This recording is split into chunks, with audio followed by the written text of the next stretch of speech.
Led learning projects. Students and teachers, how can you spark great learning experiences in your classrooms today? Join at thinkitup.org. Is this the time? This is the KBLA Sports Minute with Ray Richardson. The Clippers found out Wednesday night that Steph Curry, at age 38, can still turn a game around and send teams home in frustration. A 13-point lead for the Clippers midway through the fourth quarter disappeared when Curry went to work. Curry scored 11 of his game-high 35 points in the final 9 minutes to lead Golden State to a 126-121 win at the Intuit Dome in Inglewood. The Clippers' season is over. They had to win last night to advance in the play-in round. Kawhi Leonard had 21 points, but he did not score in the fourth quarter until 16 seconds was left in the game. After the Clippers' painful 6-21 start, they finished the season 36-19. They had the third best record in the Western Conference after Christmas. Clippers coach Ty Lue and his staff deserve a ton of credit for keeping the team focused and avoiding what could have been a horrible season. No debates, no speculation, just the info you need. That's your KBLA Sports Minute. I'm Ray Richardson on KBLA Talk 1580.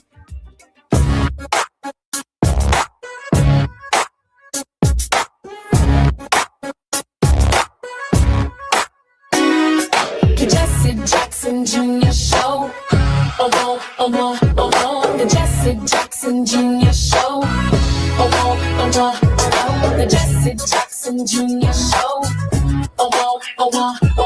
The Jesse Jackson Jr. Show. Come on and talk with me. Come on and listen to me. Come on and talk with me. Come on and listen to me. KBLA, Talk 1580, download the app.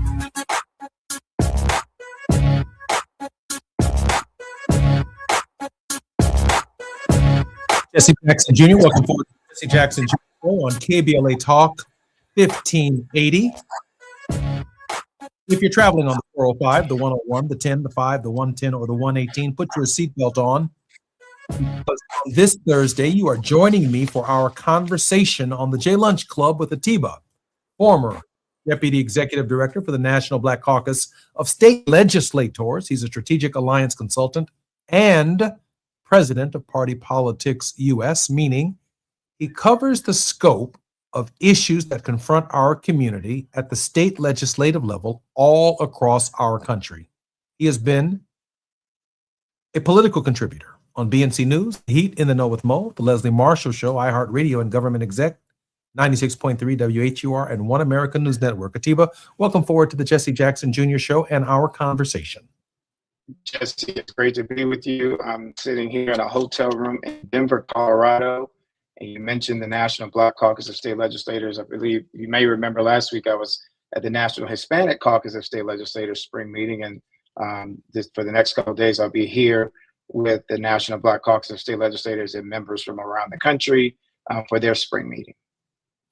Atiba, I appreciate you sharing that with us. Atiba, please share with us what the agenda, in light of the current era, is, and what are Black state legislators at their conference talking about? What are they whispering about?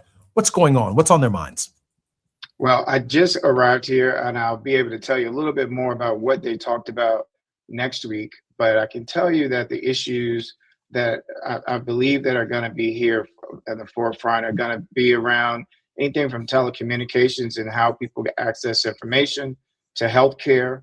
But when you bring legislators in from around the country who are faced with different issues, often we're finding that the challenges that many of them are facing, for instance, in states in the South, Tennessee, Mississippi, Georgia, Alabama, North Carolina, South Carolina, are a little bit different, but not just because of the policy issues that they are addressing, but because of the dynamics of the relationships in regard to their colleagues that they are addressing. I was reading a report by Black Voters Matter. We've talked about it on this segment in the past, where the Calais decision, which is likely to be decided, according to Barbara Arnwine from the Transformative Justice Coalition, our regular contributor, says that as many as 190 African-American state legislators could lose their positions when the Calais decision strikes down Section 2 of the Voting Rights Act. It's almost impossible for me to imagine that the numbers of the NBCSL could in fact be reduced as a result of the Supreme Court's decision whenever they make that judgment. I was reading an article this morning by Clarence Thomas, or written about Thomas, who said that progressivism is the greatest threat to the Constitution. And it certainly gives me the sense, Atiba, that in the not too distant future, we're going to hear some decisions from Clarence Thomas that represents regressivism. I think this Negro likes slavery, man. I think that he and some of his colleagues, if they had a choice, they would take us there. I read maybe the same piece that you read, that he was at the University of Texas in Austin, and addressed a question from one of the young peoples. And I don't think he does enough, and he won't, because it's not in his DNA, to accept responsibility or some sense of responsibility in terms of where in the direction that the country is going with this so-called idea of conservatism, and this idea that my way or no way. I am our producer just sent me a little note from Django. we sick. How we feeling? Well, we sick today. and that's indicative of the country as a whole too, Jesse. I think, whether or not it's Justice Thomas, you mentioned the Calais decision that we're waiting for. I just want to take just a step back real quick and go back to 1992 when then Governor Bill Clinton was running for office.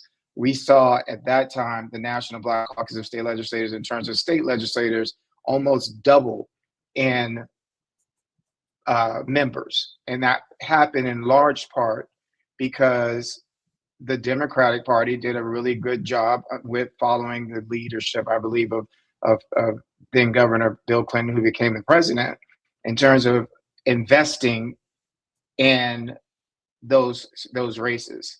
And right now there are close to 800 African-American state legislators in the country. And they are doing and providing the voice for their constituents. And they're doing it in a very trying time. But we are in a midterm election cycle, which gives us an opportunity to see and take the temperature of the country. And when we're seeing races like what we've seen happen in Wisconsin, and when we've seen happen in places like Mississippi and Georgia, the Republican conservative base is shrinking, maybe not as fast as we want to, but they're definitely losing races that they thought or think that they may be able to have, because the president did so well in those races in 2024. So I just keep saying, I don't want to talk about fear. I want to talk about hope. I want to talk about and give people something to really strive for, and remember that this midterm election is so important for us to recognize that this is our opportunity to vote in numbers too large to manipulate the outcome. And so our churches and community centers and what have you have to come together and figure out ways that we're going to do this together. I know we'll be coming forward in just a moment, but I want to share with you this. I had a wonderful opportunity to participate and to observe the Democratic potential candidates in 2028 at the National Action Network Conference. And save for Governor Gavin Newsom, who did not attend, and he offered his condolences due to a conflicting schedule with the Reverend Sharpton and the organization. I thought that the party largely represented the left wing in terms of the candidates. I did not, and I got to be candid with you, I did not see 270 electoral votes on that stage for any particular candidate, which is concerning for me. Mm-hmm. I did see Governor Beshear, who represents a Southern base and the red states and the possibility of an opportunity that might be broad enough to get 270, but I don't think we're there. More on that when we come forward on KBLA Talk 1580. I'm Jesse Jackson Jr. We're in conversation with Atiba.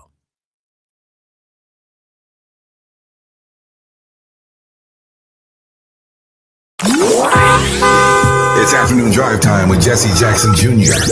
Only on KBLA Talk 1580. Hi, I'm Zoe Williams, host of The Voice of Reason, weeknights at 7 p.m. here on KBLA Talk 1580, with a personal invitation for you to join me and Insight.me as we present The Healing Box, live at Inglewood's world-famous Miracle Theater, Saturday evening, May 23rd at 7 p.m. Look, I understand your attachment style has been running your life like a rogue algorithm, and nobody has had the courage to press pause. Until now, Dr. Pakoya McCall and yours truly are curating a night where clinicians, spiritualists, and an all-star panel of Black woman healers like Dr. Shalonda Sunshine Crawford, Dr. Jashana Johnson, and spiritualist Precious McGill will join some amazing spoken word artists and the legendary comedian Louis Dix to diagnose, disrupt, and heal your relational wreckage in real time. Listen, bring your trauma. As a matter of fact, bring your baby mama. No, bring your testimony. And if you're still texting your ex at 2 a.m., baby, you're not just invited, you're the target demo. Tickets are moving fast, so grab yours at themiracleinglewood.com before your dating history gets flagged as a pre-existing condition. That's themiracleinglewood.com. We'll see you there Saturday, May 23rd at 7 p.m. Are you drowning in IRS tax debt? Angela was. She called Civic Tax Relief and saved over $80,000. Felicia was having health problems, got behind on her taxes, interest and penalties were adding up. She called Civic Tax Relief and saved over $15,000. Civic Tax Relief is a professional tax negotiation firm that can protect you from the IRS. If you're getting collection letters, call Civic Tax Relief for a free consultation. They will go to work helping you discover all the relief programs you may qualify for free. James owed the IRS $37,000. Civic Tax Relief represented him against the IRS, and by the time everything was completed, he did not owe the IRS anything. If you are in trouble with the IRS, call Civic Tax Relief for your free consultation now. 800-200-2257. 800-200-2257. Get a free consultation and real tax relief. Call 800-200-2257. 800-200-2257. Prince and the Revolution. 10 years ago, the world lost a genius. Dearly beloved, we are gathered here today to get through this thing called life. Prince trusted few people. Tavis Smiley was one of them. Good evening from Los Angeles. I'm Tavis Smiley. Tonight, a rare conversation with one of music's biggest superstars, Prince. Prince opened up to Tavis in ways he rarely did with anyone else. Honest, unfiltered, and unforgettable.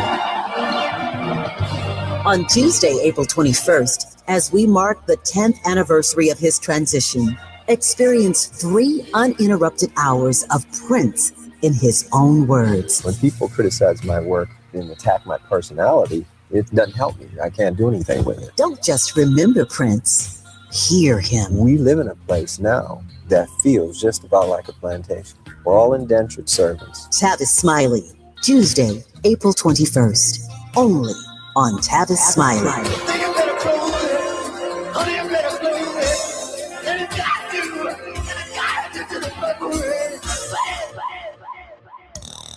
Now back to more of Jesse Jackson Jr. on KBLA Talk 1580.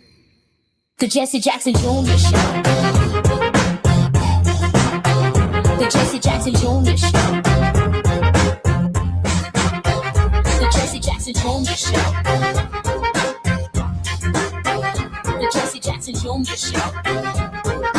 King Volley drops the beat. Come on and talk with me. Come on and listen to me. Come on and talk with me. Come on and listen to me. KBLA Talk 1580. Download the app. Jackson Jr., welcome forward to the Jesse Jackson Jr. Show on KBLA Talk 1580. We are in conversation with Atiba, our regular contributor, and our very special guest brought to us by Atiba's Yaba Baker. Yaba produces books, half-hour cartoons, and animated movies featuring characters of color.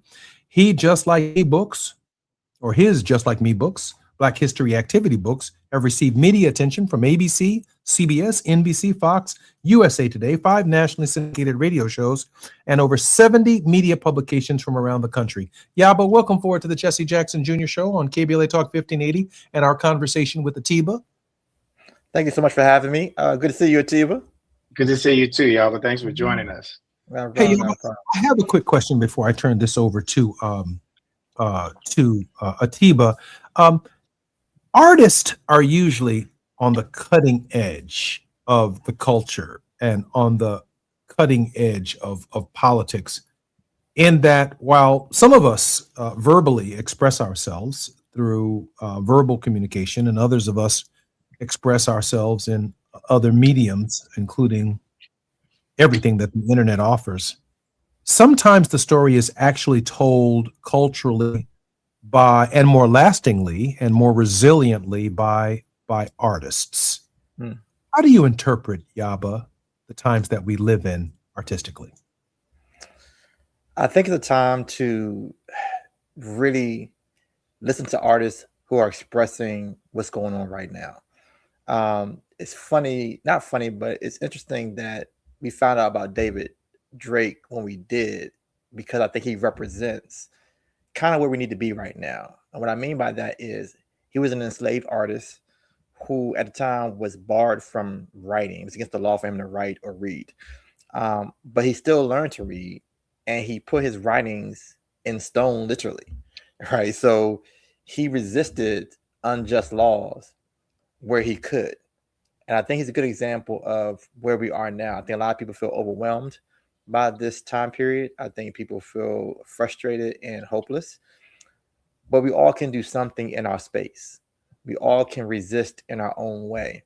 The way I choose to resist is to teach our children our history through books and animation, and making sure that they feel, I give parents the tools to build self-worth in their children. So I think the time period for artists, has it always been for Black people, is extremely important in time periods like this. Thank you, Yaba. Atiba? Yeah, so Yaba, and I saw the article, the New York Times article, that starts with a phone call to your aunt.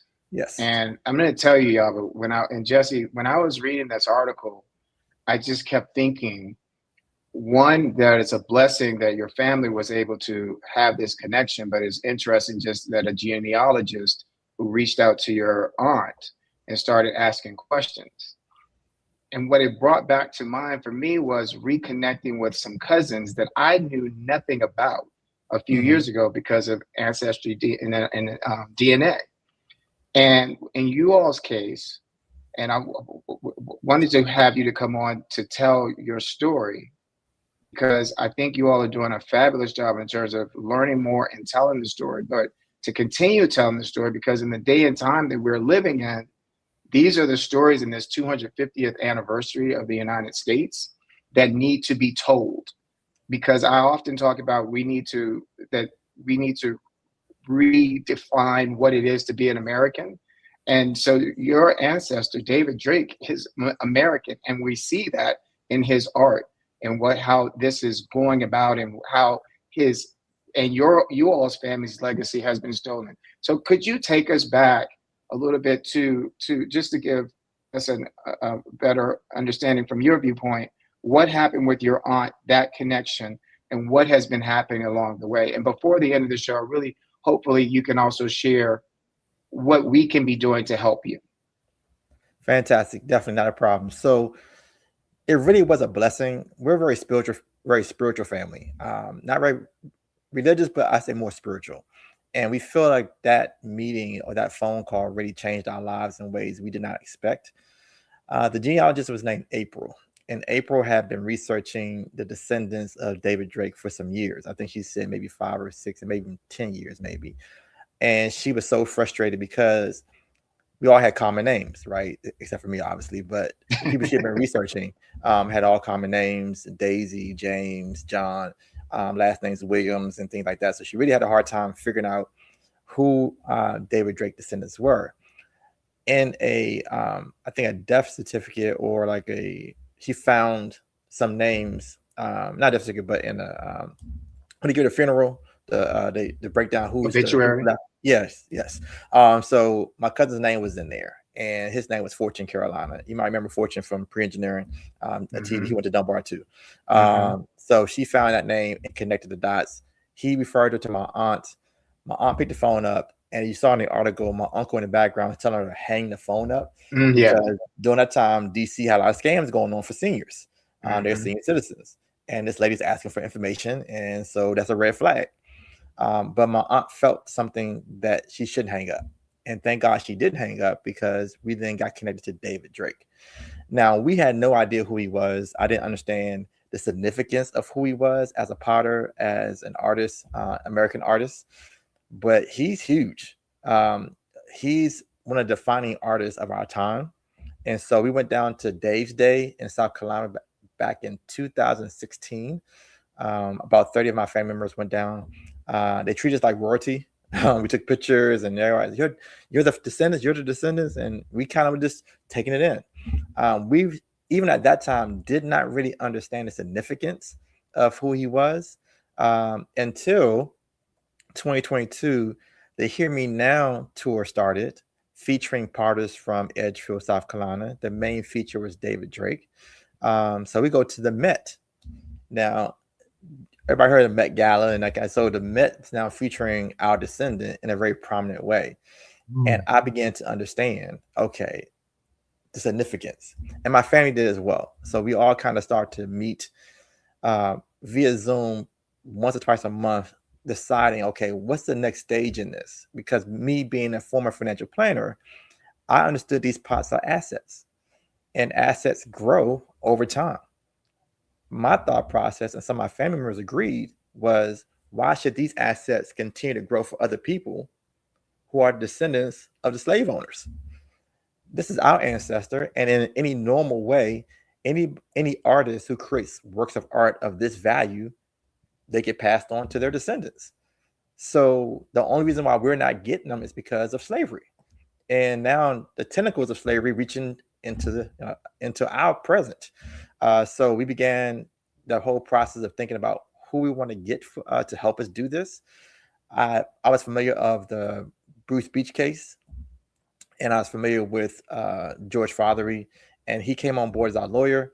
You don't know about the Bruce Beach case. It's about an African-American family in Los Angeles, I believe, who had some land taken from them in the early 1900s, and George Fothery got the land back for them, and they sold it back to LA, I think, for like $20 million, something like that. So he came on board, and he began the process of picking out what museum to work with first. And Boston, the Museum of Fine Arts of Boston was the first museum to work with us. And to their credit, they stepped up. They gave us the pots back, and then they bought one back, and one is on loan with them. And that's kind of where we are today. And right now we're looking to get other museums to own up to their own bylaws about proper ownership or ethical ownership, and to begin discussions with us also about returning the pots to us, maybe in the same fashion. Maybe they return it and they buy it back from us, or maybe retain it, or however the process may go. We're open to discussions with these museums. I'm sitting here completely struck by the idea that art that predates the Bellum, the war, is actually identified as ancestral art of descendants of someone pre-bellum. The white family still owned it. Your fight has been for the legitimization of your interest and ownership rights as a family. And just like Holocaust victims, for example, want their art back that they collected before the Nazis began collecting their art, this is one of the few examples that I've heard that an African-American family has been successful in the endeavor of reclaiming from one of the greatest crimes, according to the Ghanaian government and the UN just 2 weeks ago, one of the greatest crimes in human history, slavery, that we've reclaimed ownership of artifacts that have significant value and that rightfully belong to the heirs. Many Jewish people today who live and fight for these assets from the Holocaust and museums that have acquired them. Once ownership is established, it changes the dynamic altogether. Yaba? That's the exact argument I used when we would meet with the curators before we actually officially brought George on. And one of the questions, and I was really surprised that the question, well, why do you think you should get this art back? And I used that exact example. I was like, well, Jewish people are getting looted art back, and they were just the owners of the art. They weren't the creators of the art. So the idea that the owner of the art, the person who actually made it, and you're telling me simply because it hasn't been done before, or because I'm Black, we can't get that back. That doesn't make any sense to me. Can I add something in also? Because but there are so many things, and I'm sure there's way more than what we see in the article. But to see that something, one of the pieces of art was sold in 2000, I believe, for $6,000, and then was sold again in 2021 for $400,000 plus, to kind of give us a really understanding of the value of what has been placed in this art, because it also came, and is noted that it came from someone who was enslaved. Yes. Who put his mark on it, who put his name on it. So they know that it was his. In terms of, there was I think it was a quote from you that you said, or one of your family members said, that here we're seeing this art, this legacy of our ancestor being sold and resold at these huge amounts of money, while his descendants are applying for student loans. Wow. That's my quote. Yeah, and so when you think about it and look at that, in my opinion, the way that I look at it is that your story is being told, and you may be the first, but I'm sure that I'm not going to say I'm sure, but I'm thinking that there may be other stories. And so in terms of what you all are doing in terms of trying to reclaim your legacy is so important. And hopefully it's also important, it's helpful to others who hopefully can also try to reclaim theirs, or at least find out about theirs. Yab, I have about a little under 60 seconds for you to answer that. Sure. Really quickly, I think it's important for us to understand that we shouldn't get treated any differently, because they try to make us receiving our rights different. It's not different. We're humans. We're human. And Dave was a human who had children, who had descendants. And for you to not do the right thing is actually treating us different than you would treat other people. And I really want that basis to be clear. Is like, we're not asking for gifts. We're not asking for handouts. We're asking to do what's right by us. I'm Jesse Jackson Jr. You're listening to the Jesse Jackson Jr. Show. Our conversation is with our regular contributor, Atiba. Yaba Baker followed up the successful Just Like Me book series with the creation of one of the first Black princess stories in America, Princess Brianna, in 2003. His first script about Princess Brianna won second runner-up in Hollywood's Black Film Festival. In 2004, Yaba released the Princess book that inspired girls around the world with a special focus on African Americans girls to love their skin that they are in. I'm Jesse Jackson Jr. You're listening to the Jesse Jackson Jr. Show. More on KBLA Talk 1580 when we come forward. It's afternoon drive time with Jesse Jackson Jr. Only on KBLA Talk 1580.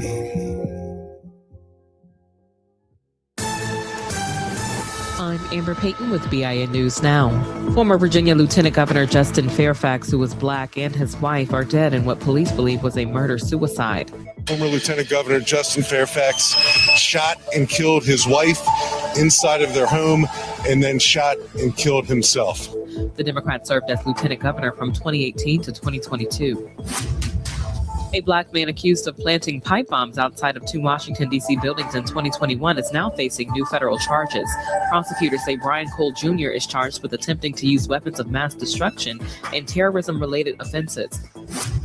And Charlotte Hornets guard LaMelo Ball is being fined after tripping Miami's Bam Adebayo during Tuesday night's play-in game. Ball was fined $35,000 after the foul was upgraded to a flagrant and another $25,000 for cursing after the game. Get BIN News Now on demand 24/7 on the iHeartRadio app. Think It Up is an initiative to activate student-powered, teacher-led learning projects. Students and teachers, how can you spark great learning experiences in your classrooms today? Join at thinkitup.org. Is this the time? This is the KBLA Sports Minute with Ray Richardson. I'm a bad man. The Clippers found out Wednesday night that Steph Curry, at age 38, can still turn a game around and send teams home in frustration. A 13-point lead for the Clippers midway through the fourth quarter disappeared when Curry went to work. Curry scored 11 of his game-high 35 points in the final 9 minutes to lead Golden State to a 126-121 win at the Intuit Dome in Inglewood. The Clippers' season is over. They had to win last night to advance in the play-in round. Kawhi Leonard had 21 points, but he did not score in the fourth quarter until 16 seconds was left in the game. After the Clippers' painful 6-21 start, they finished the season 36-19. They had the third best record in the Western Conference after Christmas. Clippers coach Ty Lue and his staff deserve a ton of credit for keeping the team focused and avoiding what could have been a horrible season. No debates, no speculation, just the info you need. That's your KBLA Sports Minute. I'm Ray Richardson on KBLA Talk 1580.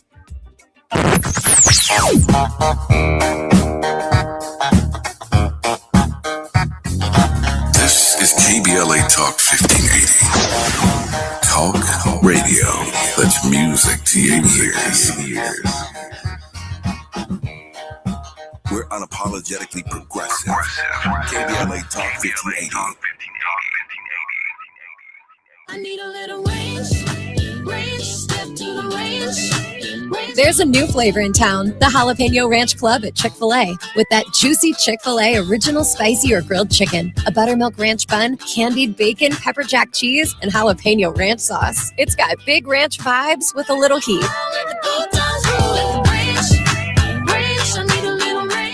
Chick-fil-A's new Jalapeno Ranch Club, available for a limited time only. Order ahead on the Chick-fil-A app. We've got a lot to talk about. I'm Reverend Gerald, the life coach. Is someone you love struggling with addiction and mental illness? Is improving your family's health important? Want to leave a legacy that your family can grow? Are you ready to enhance your perception of life experiences? Then wake up weekends at 7 a.m. with Urban Family Focus and get the wisdom, opportunity, resources, and motivation to live your best life. Join the conversation on Urban Family Focus Saturday and Sunday at 7 a.m. Unapologetically progressive. KBLA Talk 1580. We've got your black. 58 years ago, a bullet tried to silence a dream. It couldn't. On April 4th, 1968, Dr. Martin Luther King Jr. was taken from us, not because he failed, but because he was winning the fight for a nation determined to live up to its promise. That fight didn't end then, and it can't end now. California is the most powerful state and the most powerful country on earth. Right now, too many people are being left behind, priced out of their homes, locked out of opportunity, told to wait for justice that's already long overdue. Dr. King didn't wait. He taught us the fierce urgency of now and acting. Now it's up to us to carry that same urgency today. We need leaders who will fight the triple evils of poverty, racism, and militarism. Not someday, now. On this anniversary, let's honor Dr. King the only way that truly counts, by doing the work. Ad paid for by Steyer for Governor 2026. Prince and the Revolution! 10 years ago, the world lost a genius. Dearly beloved, We are gathered here today to get through this thing called life. Prince trusted few people. Tavis Smiley was one of them. Good evening from Los Angeles. I'm Tavis Smiley. Tonight, a rare conversation with one of music's biggest superstars, Prince. Prince opened up to Tavis in ways he rarely did with anyone else. Honest, unfiltered, and unforgettable.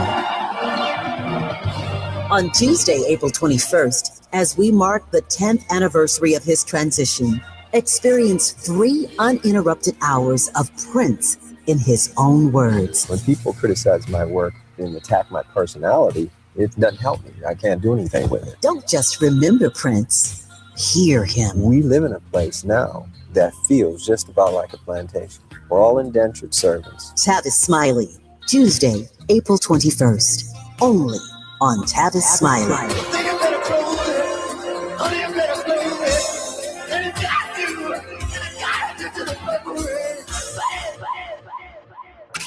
You're listening to Jesse Jackson Jr. on KBLA Talk 1580. The Jesse Jackson Jr. Show. The Jesse Jackson Jr. Show. The Jesse Jackson Jr. Show. The Jesse Jackson Jr. Show. King Folly, drop the beat. Come on and talk with me. Come on and listen to me.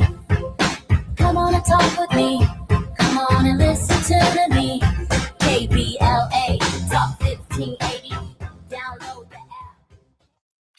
I'm Jesse Jackson Jr. Welcome forward to the Jesse Jackson Jr. Show on KBLA Talk 1580. On April 21st, I'm going to be right here on KBLA listening to the Prince interview with Tavis Smiley. I mean, this is going to be very, very insightful.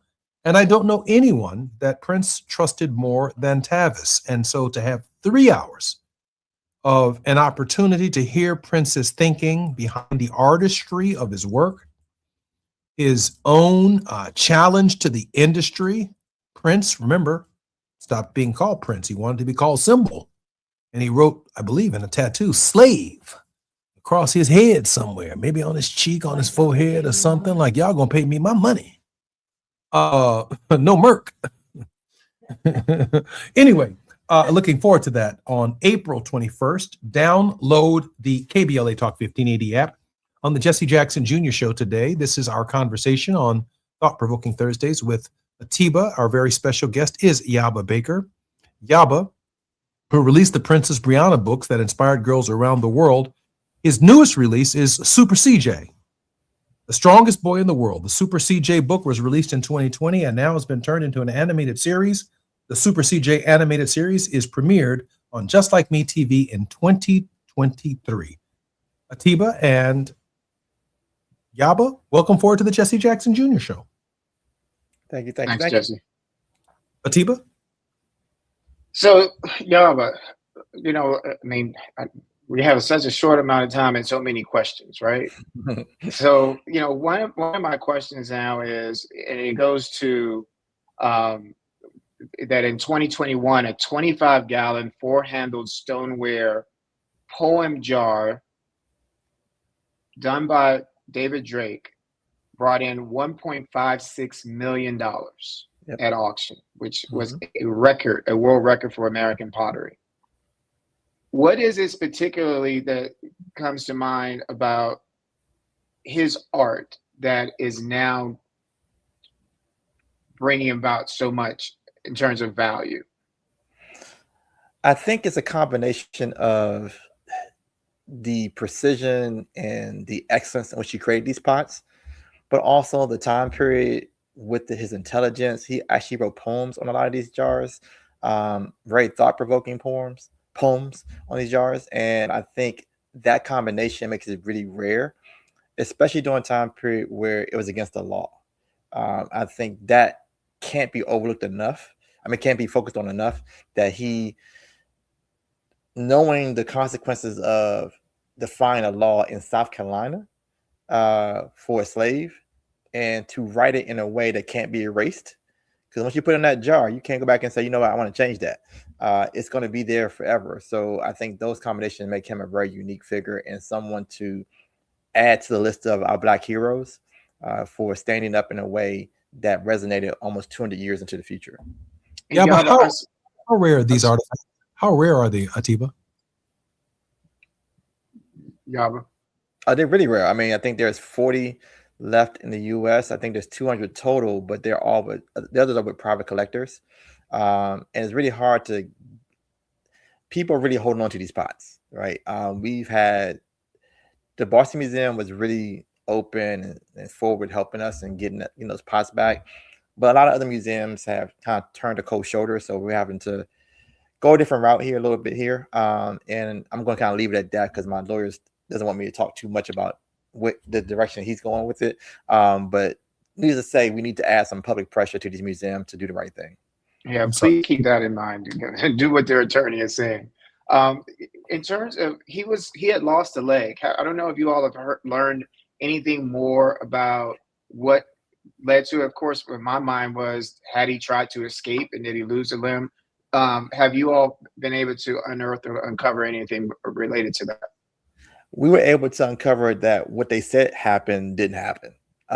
They said that he got drunk one night and laid on a train track, and the train ran over his leg. Now, mind you, there was not a train. Not 2 legs. Right. But mind you, the train wasn't going through that area for 20 plus years. And the closest one was 20 miles away. So it'd be almost impossible for him to get his leg. One, the story sounds incredible in the first place. But then for it not even be a train station nearby or train tracks nearby for him to get ran over. We all know during that time period that they wanted to punish slaves severely for trying to escape or trying to organize or any other reason they thought would make slaves revolt. And I think a man who's writing and reading and making these kind of stoneware, I'm sure was a threat in some form or fashion for them. I must be candid with you, completely struck by the fact that there is a lineage tied to a rare and series of rare historical artifacts that we can document as a people.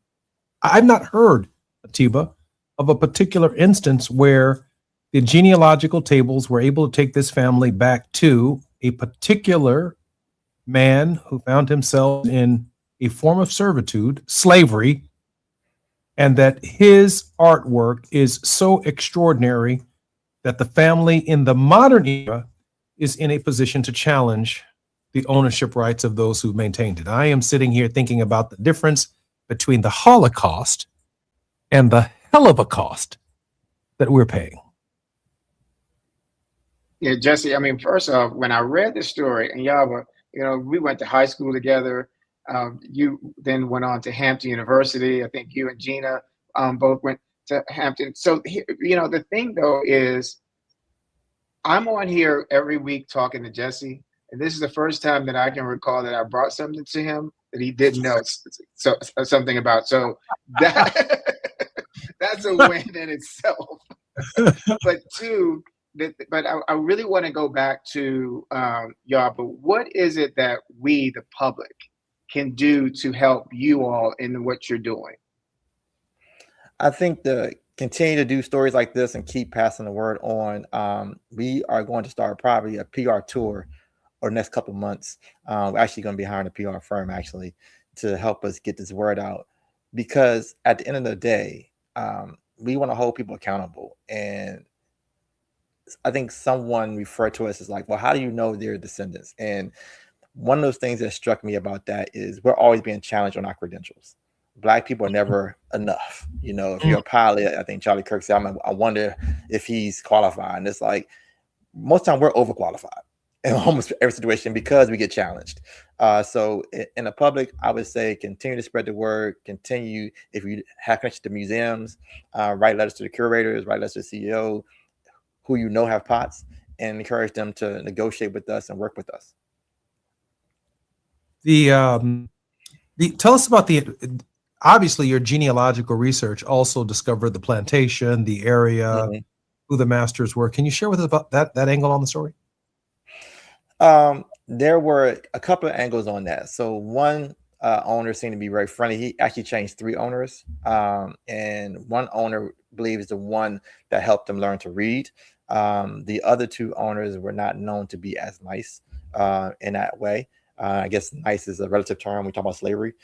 So we know that his family was sold from him twice. And I often talk about him as a human being, because a lot of times we talk about historical figures and we don't look at them as human beings. I wouldn't know what to do if I couldn't contact my children. I see my son every day. He's 13. We have discussions almost every day now. If I couldn't get to him and talk to him about, how he's doing that day, it would crush me. And here this man is doing this and continue to make pots and live his life. So. I'm Jesse Jackson Jr., listening to the Jesse Jackson Jr. Show on KBLA Talk 1580. An amazing story from Yaba Baker, a very special guest of mine, as well as a special guest of Atiba in our conversation. His family has identified ancient African artifacts from the slave era that are extremely valuable. And just like the Holocaust, we are trying to collect items that belong to us, that were taken from us, that have value in the present. I'm Jesse Jackson Jr. More on KBLA Talk 1580 when we come forward right here.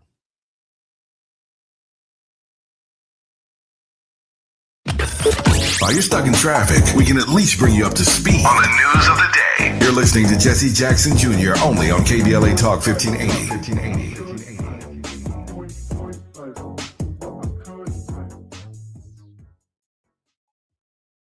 Imagine every pregnant person in LA County having the support they deserve. A doula on every block. Doulas provide emotional, physical, and informational support during pregnancy, through labor, and beyond. Medi-Cal now covers doula care. That means you can get the support you need or train to support families in your community. The LA County Medi-Cal Doula Hub is here to help. Learn more and get started today at ladoulahub.com. From station to stage, LA Metro connects you to the artistic heart of Los Angeles. Celebrate this National Arts Month with Metro, exploring galleries, theaters, and cultural spaces across the city. Art isn't just where you end up, it's how you get there. You better work. She's rooted in culture and rising in power. Los Angeles City Council member Karen D. Price Jr. invites you to the District 9 Women's Leadership Summit, a powerful gathering celebrating the women who shape our communities. Join us Sunday, May 3rd from 1 to 6 p.m. Registration is open now, but space is limited. District 9 residents receive special priority. This event is free. Call 323-846-2651 to reserve your spot. That's 323-846-2651. Be rooted, be powerful, be there. KBLA Talk 1580. We've got a lot to talk about. KBLA Talk 1580, connecting you with services and solutions. The BLM Center for Black Power is a hub for Black activism in the city of Los Angeles, a standalone nonprofit affiliated with Black Lives Matter LA. The venue is home to live events, meetings, and organizing drives for Black-led community-based organizations. It is also the base of operations for Black Lives Matter LA. Built on what used to be a nuisance property owned by an arms dealer, the BLM Center for Black Power is in the heart of Leimert Park and has opened its doors to everything from youth organizers to toy drives to film screenings and community town hall meetings. To make a donation or make a request, please visit blmla.org. That's blmla.org. This is a community call to action from KBLA Talk 1580. Hey there, Los Angeles. This is James Lucky Jr., publisher and editor of Los Angeles News Observer. Are you hungry for news that matters to you in the African-American communities of Los Angeles? Well, buckle up, because we got the scoop you've been craving. Stay in the know and never miss a beat with our free weekly publications conveniently available near you. Or hop on the digital wave and become an exclusive subscriber at OGNSC.com. Don't forget to join the party on Instagram and Twitter at OGNSCINC for behind-the-scenes access and sizzling updates. No more FOMO. Let's stay informed, connected, and empowered together. It's never too early to start talking about money in realistic ways with your kids. JP Morgan Chase navigates how to educate your kids now about creating long-lasting, healthy money habits. Whether your kids are in elementary school, high school, or college, now is a great time to start a conversation about ways to create healthy money habits as they grow, ultimately benefiting their financial future. Talking about money in a realistic way to support your kids' lifestyle and dreams, your first banking account geared towards high school or college. It's never too early. Explaining the basics, what you earn and what you spend, building financial confidence starts with getting organized. Learning and practicing vital money skills now will stay with them for life. Tools they will have to stay on top of their finances and achieve their goals. This segment is sponsored by JP Morgan Chase.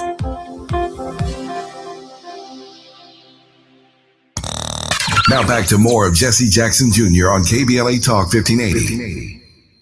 The Jesse Jackson Jr. Show. The Jesse Jackson Jr. Show. The Jesse Jackson Jr. Show. The Jesse Jackson Jr. Show. King Quality drops the beat. Come on and talk with me. Come on and listen to me. Come on and talk with me. Come on and listen to me. KBLA Talk 1580. Download the app.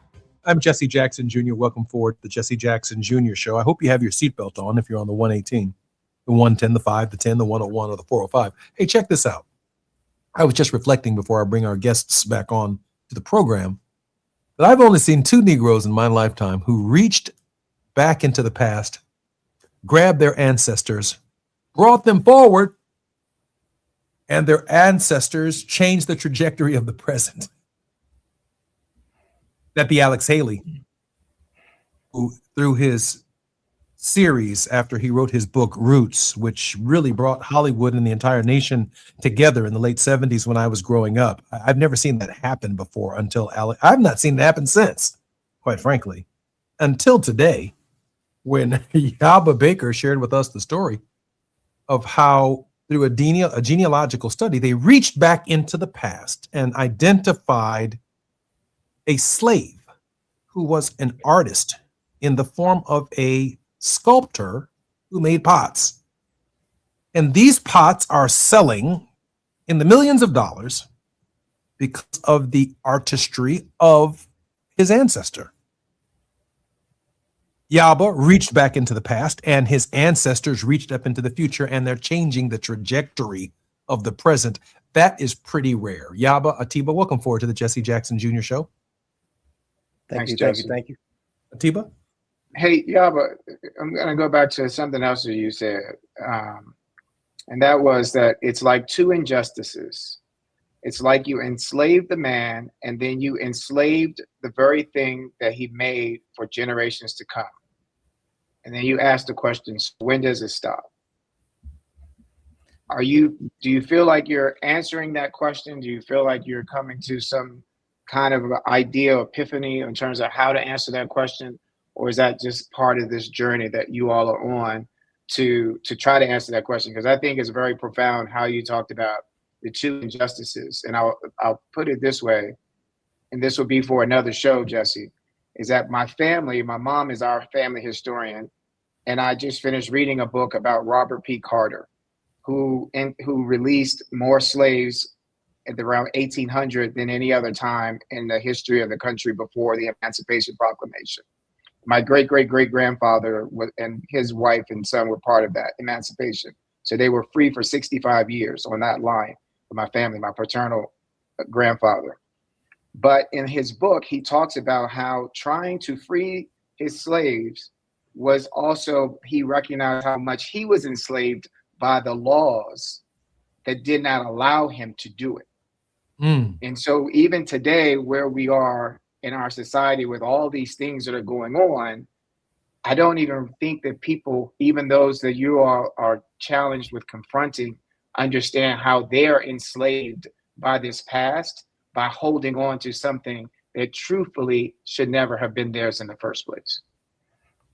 100%, Atiba. I think it's an ongoing journey. And the reason why I put it that way, 'cause I think oftentimes we put slavery like in a different section. Oftentimes we're told to forget about it. It's so long ago. the reality of it is slavery and the results of slavery are still affecting us in 2026. And to act like not talking about it is going to change something, I liken it to like if somebody has cancer, not talking about it, not going to cure it. You have to go after it and you have to attack it.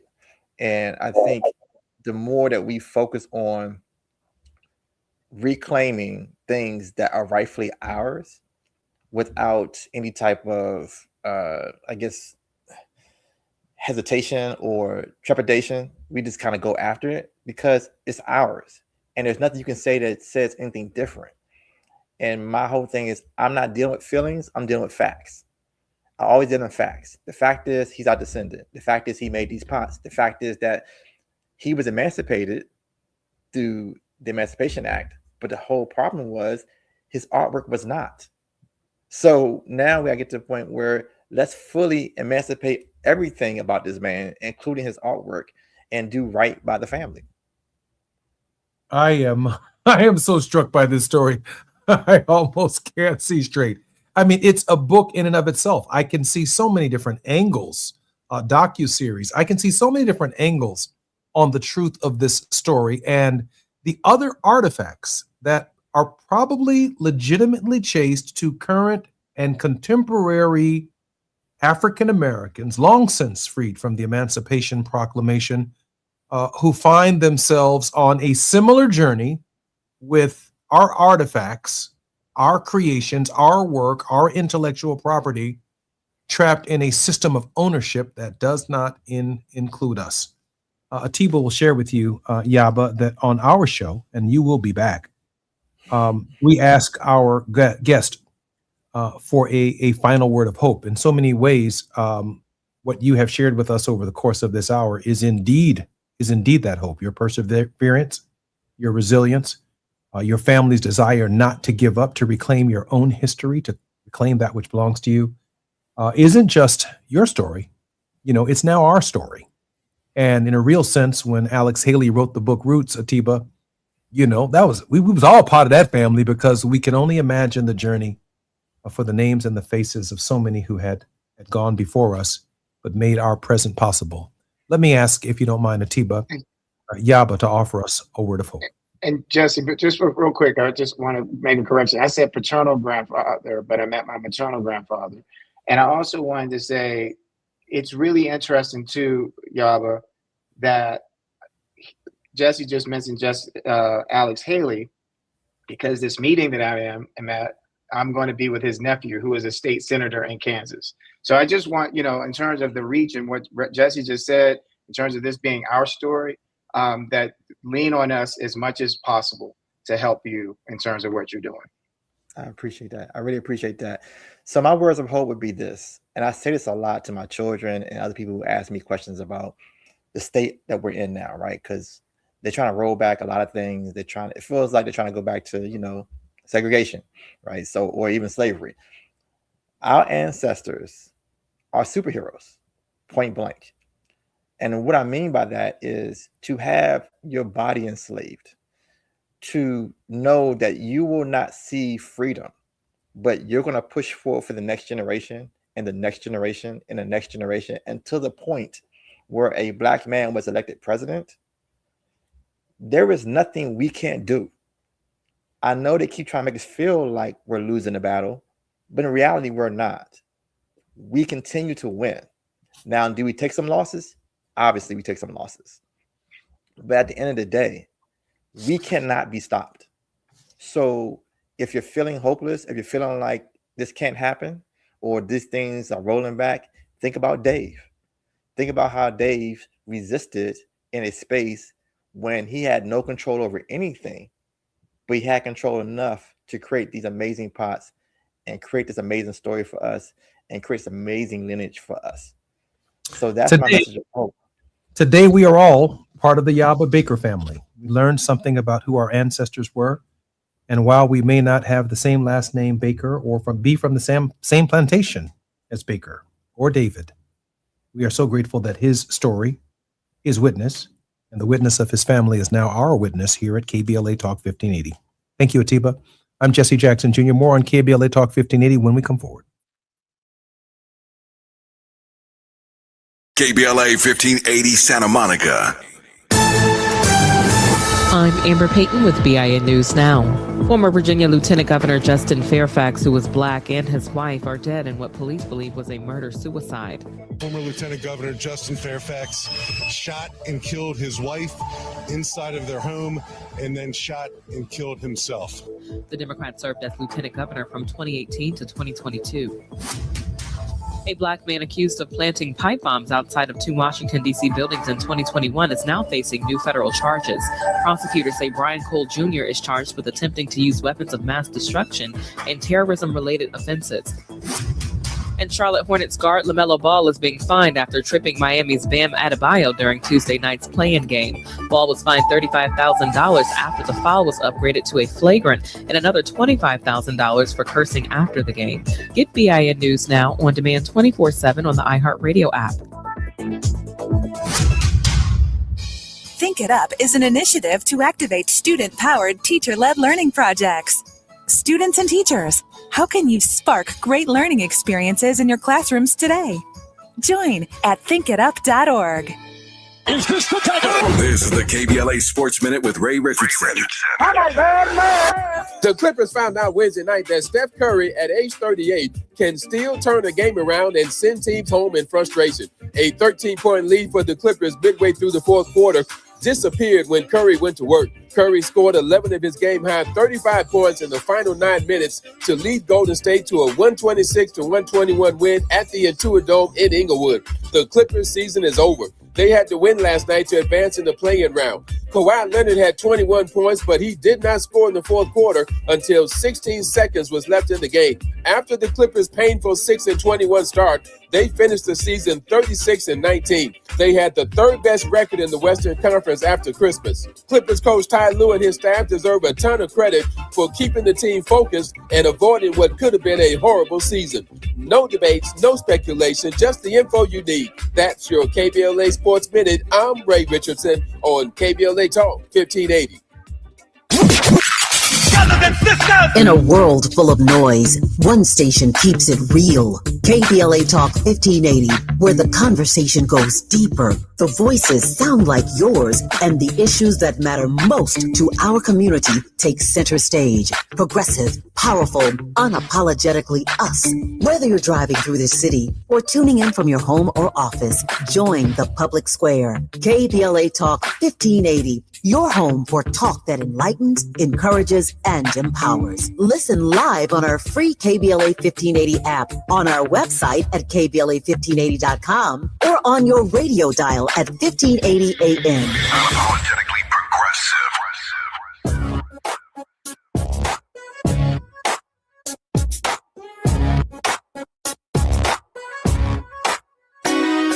The Jesse Jackson Jr. Show. The Jesse Jackson Jr. Show.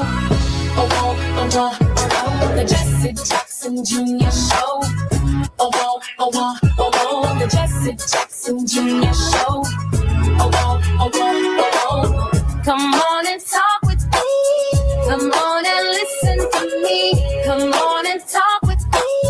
Come on and listen to me. KBLA Talk 1580. Download the app.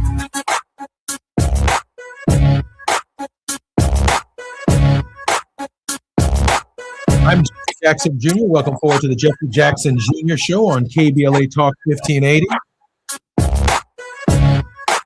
In that last commercial, you heard a voice that said this. Brothers and sisters. Brothers and sisters. Brothers and sisters. That'd be my daddy. In that last commercial, that was the Reverend Jesse Jackson that we heard very briefly in that commercial when he said, brothers and sisters. Missing him on this occasion and grateful for the ways in which the culture helps keep the legacy of Reverend Jesse Jackson alive. We're in the World House with Johnny Mack, who is a social entrepreneur and scholar practitioner with expertise in subject areas of peace, conflict, and social change and movements. Dr. Mack's research includes extensive study of Martin Luther King Jr.'s logic of nonviolence and the U.S. civil rights movement. He explicates Dr. King's logic of nonviolence using King's call to restructure the social edifice and particularly its triple evils of poverty, racism, and militarism with a revolution of values that is effected through peaceable power. I had the great privilege of driving some 15 hours to New York City to participate in a panel sponsored by Dr. Johnny Mack, who is also the National Action Network's leader on international affairs and international issues. And we participated in an amazing panel together organized by Dr. Johnny Mack. Johnny, welcome forward to the Jesse Jackson Jr. Show and the World House with Johnny Mack. Great to be here, Jesse. Thanks for having me. And yes, thanks for making that panel possible. It would not have been what it was had it not been, had you not been part of it. So thank you so much. Oh, I was a small part of it. Johnny, share with us the intention of the panel and what it was that that you thought necessary that we convey to the convention and by definition, the entire world. Well, Jesse, your listeners probably know that this year is the 35th year of the founding of the National Action Network. And about 5 years ago, Reverend Sharpton and I had a conversation about the work of NAN and his own work and how it is growing and is recognized and followed, not only here in the United States, but around the world. And he asked that I work with him and NAN on that expansion, the reach of the National Action Network in response to the many inquiries that come from the continent, from South America, yes, even from Southeast Asia and Europe. And so this specific event, this panel, was organized with representatives from around the globe to address one of the most challenging issues that confronts us that most people don't realize is taking place, and that is a new world order. This new world order is shuffling the deck, if you will, on power around the globe, and who wields that power, who benefits from that power, and who is burdened by the power. Particularly in this case, the African continent is in the center of this new world order, as there is a new shuffle and a new form of colonization of the African continent. And so the panel was a discussion of what is actually happening and how the African diaspora can work in concert with continental Africans in participating in what this new world order will look like, how it will be organized, and yes, who will benefit from it and who will be burdened by it. Johnny, the late Reverend Willie Taplin Barrow was a very close and dear friend of mine, and a Reverend Al Sharpton's, and also Tavis Smiley. She once said that we are not so much divided as we are disconnected, and that we need to be connected. And I certainly got the impression with Lord Woolsey, who moderated our panel and the pre-panel discussion, that this connection was critical to your thinking. We have about 2 minutes before we come forward. Can you share with our listeners who the panel participants were? Well, absolutely. You mentioned the moderator of the panel, who is Lord Simon Woolley, who is, among many things, the principal, we call that president, of Homerton College, Cambridge University, the first African-American male to lead one of the colleges of that famous university, Cambridge University.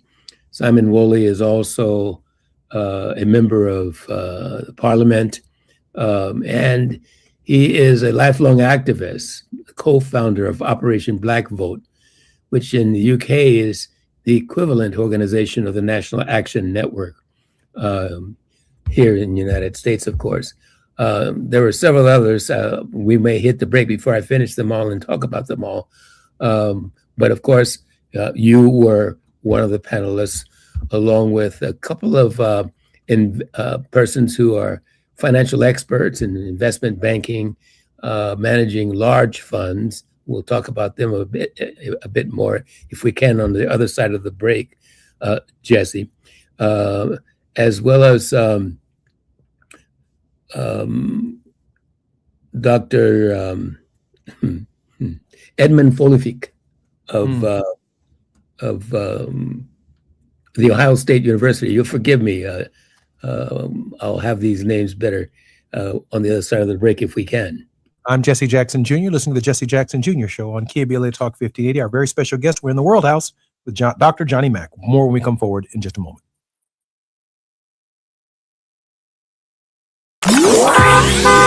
It's afternoon drive time with Jesse Jackson Jr. Only on KBLA Talk 1580. Hi, I'm Zoe Williams, host of The Voice of Reason, weeknights at 7 p.m. here on KBLA Talk 1580, with a personal invitation for you to join me and Insight.me as we present The Healing Box, live at Inglewood's world-famous Miracle Theater, Saturday evening, May 23rd at 7 p.m. Look, I understand your attachment style has been running your life like a rogue algorithm, and nobody has had the courage to press pause. Until now, Dr. Pacoya McCall and yours truly are curating a night where clinicians, spiritualists, and an all-star panel of Black woman healers like Dr. Shalonda Sunshine Crawford, Dr. Jashana Johnson, and spiritualist Precious McGill will join some amazing spoken word artists and the legendary comedian Louis Dix to diagnose, disrupt, and heal your relational wreckage in real time. Listen, bring your trauma. As a matter of fact, bring your baby mama. No, bring your testimony. And if you're still texting your ex at 2 a.m., baby, you're not just invited, you're the target demo. Tickets are moving fast, so grab yours at themiracleinglewood.com before your dating history gets flagged as a pre-existing condition. That's themiracleinglewood.com. We'll see you there Saturday, May 23rd at 7 p.m.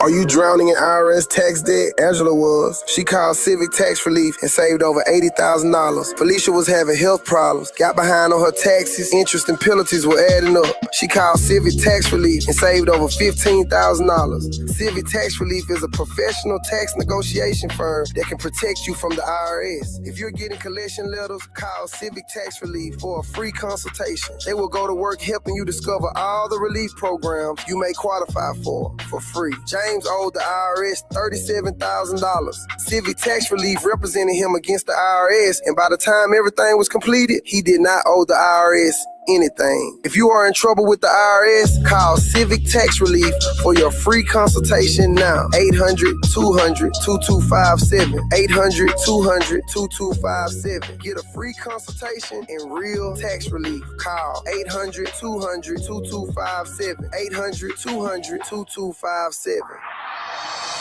Prince and the Revolution. 10 years ago, the world lost a genius. Dearly beloved, we are gathered here today to get through this thing called life. Prince trusted few people.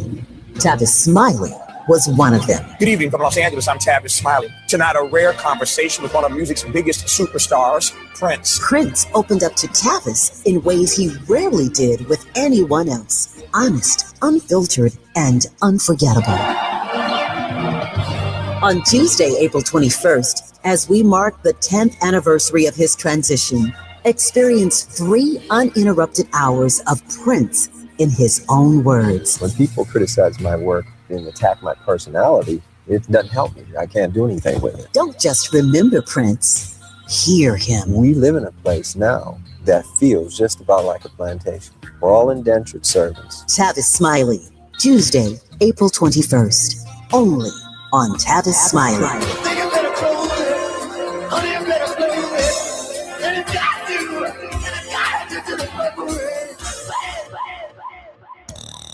Now back to more of Jesse Jackson Jr. on KBLA Talk 1580. The Jesse Jackson Jr. Show. The Jesse Jackson Jr. Show. The Jesse Jackson Jr. Show. The Jesse Jackson Jr. Show. King Folly, drop the beat. Come on and talk with me. Come on and listen to me. Come on and talk with me. Come on and listen to me. KBLA Talk 1580. Download the app. I'm Jesse Jackson Jr. Welcome forward to the Jesse Jackson Jr. Show on KBLA Talk 1580. This is none other than Thought Provoking Thursdays with Dr. Johnny Mack. Johnny, welcome forward to the Jesse Jackson Jr. Show. Great to be here, Jesse. Thank you. Johnny, just before the break, we were discussing the panel that hosted at the National Action Network, and Lord Woolley said that from his perspective, the panel was one of the most important panels of the entire conference. Why would Lord Woolley take that position, Johnny? Well, as we were saying just before the break, this New World Order is a real phenomenon taking place, having a profound impact on the entire globe, and particularly on the African continent. How that New World Order finally is structured would determine the life chances of 1.5 billion people of either continental Africa or of African descent. And so Lord Woolley's comment was certainly on point. What will be the future of Africa, and who will determine what that future will be? That is a question that is being answered as we speak, Jesse. Yes, there are deals taking place as we speak in ways that are profoundly impacting so many of us here in the U.S. as part of the diaspora and on the African continent. One of the points that I recall making in response to Lord Woolley's point was this. When African Americans go to Africa, that's a vacation. We go to Goree Island and think about the transatlantic voyage. We go to other ports of call or to some of the trading posts where our ancestors were traded, which are now abandoned ports. We reflect upon our history and we reflect upon our past. But when African Americans go to Africa to do business, they're seeking opportunity. When Africans come to the United States to do business, they are seeking opportunity. And one of the problems that I've, over the course of my 61 years, been able to detect is while we go to chase our roots, Elon Musk goes to Africa to dig a hole. Extract something. He needs lithium for batteries to make his Tesla car works, largely produced in sub-Saharan African countries or excavated. He needs bauxite. He needs copper to make many of the microchips in this country and in this world work for the technology that he seeks to advance. But the same guy ran through the federal government at the beginning of this administration and participated in the dismissal of 300,000 Black women from the government and from the workforce. He did that. And the problem is that African leadership doesn't check off with Black leadership in the United States to say, listen, brother, what is the lay of the land? You come here, you speak to the United Nations, you give a speech, you go back home, you feel good about the great speech that you gave. No one in Chicago heard your speech. No one in LA heard your speech. Nobody in New York, other than at the UN, heard your speech. You came here with all the pomp and circumstances of a world leader. You didn't even make the local Negro paper. You didn't check off with Reverend Sharpton when he was alive. You didn't check off with Reverend Jackson or the head of the NAACP or the Urban League. You just came, gave your speech, got back on a plane, and flew back to Africa, and standing at the tarmac was Elon Musk, who's disrespecting us here in the United States and taking advantage of you in Africa. If I recall, Johnny, that's the only point I made on the panel. But I think it was profound enough to resonate with the audience and with the people who heard it to understand that we have to respect each other on both sides of this ocean. Because if the Africans tell Elon Musk, you cannot dig a hole in my country for the mineral that you need until you touch base with Black leadership in America and find a way to answer their concerns about your dismissing 300,000 Black women from the federal workforce. You find a way to get those 300,000 women their jobs back, and then we can discuss the operational power for the batteries in your cars. Johnny, am I making sense to you, or am I preaching to myself? Well, I think you're doing both, Jesse. Shucks. So keep on preaching. Don't stop. You're making sense, of course, not only to me, but to your listeners. And, yes, it's not just Elon Musk, though, Jesse, as I know you know. There's a whole cadre, if I can use that word, a very small group of very wealthy people who are taking advantage of the access that this current administration gives to the continent. But there's also, Jesse, a cooperation among some of the leadership on the African continent with these efforts to take control of the rare earth elements that the continent holds. Africa has manganese and copper and cobalt and natural graphite. You mentioned lithium, bauxite. We can go on and on. And these rare earth minerals, these rare earth elements are in abundance. 50% of cobalt, of the world's cobalt reserves are on the African continent. 50% to 60% of the manganese, Jesse, is on the continent. 90% of platinum on the African continent. We can go on and on. And so you mentioned that African Americans go to Africa for vacation. Africans come to the US and other places around the globe to do business. We have to find a way to bridge that divide. The divide is not so much a divide in the water that separates the continent. It's a divide in vision. It's a divide in building a solidarity. It's a divide in building a polity among we people of the darker hue, as Curtis Mayfield put it, I think. We have to become participants, Jesse, in this reshaping and reframing of the world order. It's interesting. I began the program by sharing, Johnny, what the late Reverend Willie T. Barrows said about us not being divided. I think we are united. I think we're disconnected.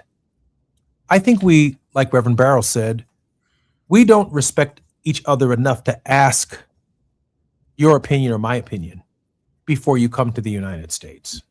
You know what? Let me get my guys on the phone and find out what I'm walking into. I mean, I was on the stage with Cyril Ramaphosa, the president of South Africa, the present president of South Africa, when Mandela was freed in South Africa. And only Cyril Ramaphosa and I were essentially on the stage with Nelson Mandela. Others who were present, I did not know who they were. Oh, no, of course I do. Mbeki was there, and I believe Walter Sisulu was also on stage with us. But Cyril Ramaphosa was a young man holding the mic while Mandela was speaking, and I was off to the stage left on that occasion, the only American on the stage with Cyril, and I reminded him of that on my father's obsequies. And he and I laughed together because he said he has that picture in his office, but now he's going to go back and look for me in it. And I'm sitting right there, standing right there. He just probably didn't recognize it was me. We're not disconnected or divided. We are disconnected. And when we connect, we close the gaps. We could have told the president of South Africa before he came to the United States that we saw Donald Trump disrespect the president of Ukraine and send him back home because he didn't have on a suit. Mm. And I'd have said to Cyril Ramaphosa, had he called me, man, listen, do not go into the Oval Office with that guy without talking with us first, man, because if he disrespected that little white man, he's got something for the Africans that's going to be equally as awful. And so we need to have a strategy on how to talk to Donald Trump. Mm-hmm. And he went right there. He went right there. And they started asking him about his treatment of white folks in Africa. And he had to try and prove that he hasn't been disrespecting white South Africans. And he used the occasion to welcome some 70,000 South Africans to the United States. We need to respect each other, Johnny. We do. And just we need a consciousness that we don't have, where we identify with each other, not only historically, but in the present and in the future. We are interconnected. Martin Luther King reminded us that all of us, all humanity is interconnected. And but what we Africans, we who come from the African continent have been so disconnected, to use your term. Mm-hmm. And we're so focused on connecting with the Western way of doing things that we miss the rich talents and possibilities that come from our ancestry and from the history of our people. That's not by accident. Not by accident. It is part of the legacy of slavery and all that came with it. Question is, how do we turn it around? How do we do that, Johnny? Well, Jesse, I believe we do it in part by building social structures in institutions. It's more than talking about the problem. It is building the social infrastructures that bring us together. The current social infrastructure, remember we talked about a new world order, and King talked about, you may recall, Jesse, restructuring the social edifice. What King had in mind is that the edifice is not designed for us. It is designed for somebody else. We are simply elements of, tools of, objects of that social order to be used and abused, if I can be so blunt about it, by those who benefit by that social order. It is a blunt and awful reality to describe it that way, Jesse. But the social order wasn't designed for all of the world, but only for a particular segment of the world. And so King calls for a new world order where all of humanity can share in its riches, in its benefits, and equally in its burdens. But that requires developing a social structure that fosters that cooperation, that collaboration, and that connectivity that we don't have. I think that's absolutely right. It also calls for end product development on the continent of Africa, and not just the extraction of minerals exported to the developed world that then returns finished products to African nations that Africans who provided the raw materials can't afford because the basic standards of the quality to their lives and the standard of living have never reached the stage of those in the developed world. Now, I'm not speaking for, the class-based system in many African nations where there is an economic elite. I'm talking about those, the masses, that continue to be left behind. I'm Jesse Jackson Jr. We're in the World House. with Johnny Mack. More on KBLA Talk 1580 when we come forward.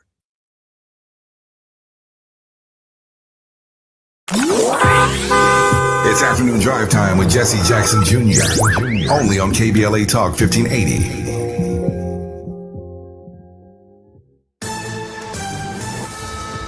I'm Amber Payton with BIN News Now. President Trump says Iran wants to make a deal and that an agreement could happen quickly. We're dealing very nicely with them. Speaking outside of the White House, he said Iran is now willing to do things it was not willing to do 2 months ago. Trump also pointed to a possible peace deal between Israel and Lebanon after announcing a 10-day ceasefire. Health and Human Services Secretary Robert F. Kennedy Jr. clashed with Black Congresswoman Terry Sewell at a House hearing Thursday over past remarks about Black children. Sewell pressed Kennedy on comments about Black kids being over-medicated and needing to be, quote, reparented, end quote, but Kennedy denied it and accused her of lying. And Baltimore's Black Mayor Brandon Scott is celebrating legislative wins for the city after the 2026 General Assembly session. He says the measures will help reduce vacancies, boost downtown investment, strengthen public safety, and target traffic violations involving out-of-state tags. Get BIN News Now on demand 24/7 on the iHeartRadio app. Think It Up is an initiative to activate student-powered, teacher-led learning projects. Students and teachers, how can you spark great learning experiences in your classrooms today? Join at thinkitup.org. This is the KBLA Sports Minute with Ray Richardson. The Clippers found out Wednesday night that Steph Curry, at age 38, can still turn a game around and send teams home in frustration. A 13-point lead for the Clippers midway through the fourth quarter disappeared when Curry went to work. Curry scored 11 of his game-high 35 points in the final 9 minutes to lead Golden State to a 126-121 win at the Intuit Dome in Inglewood.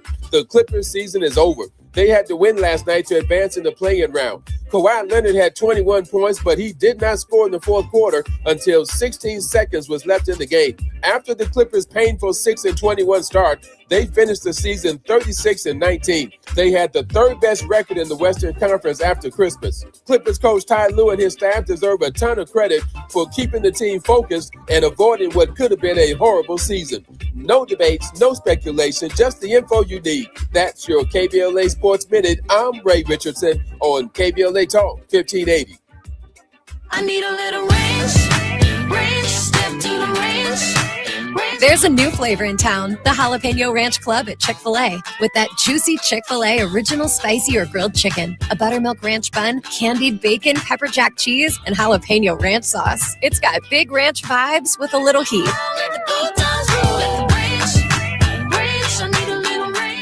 Chick-fil-A's new Jalapeno Ranch Club, available for a limited time only. Order ahead on the Chick-fil-A app.